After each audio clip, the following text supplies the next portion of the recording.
I got my grandpa's ashes where we wanted to put them, and having a lot of struggles with the bike. It's been leaking coolant and still stuttering and burning oil.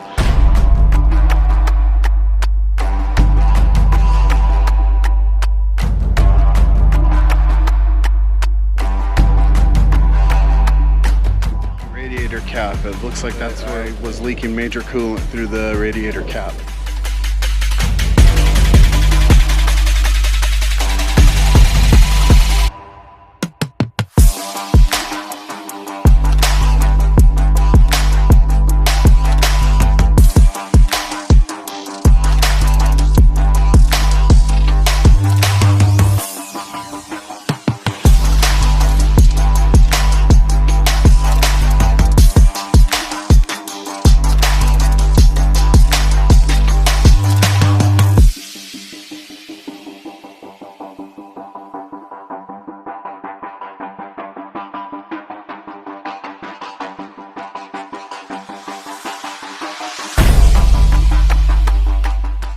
Hot, 100+ degrees the rest of the ride.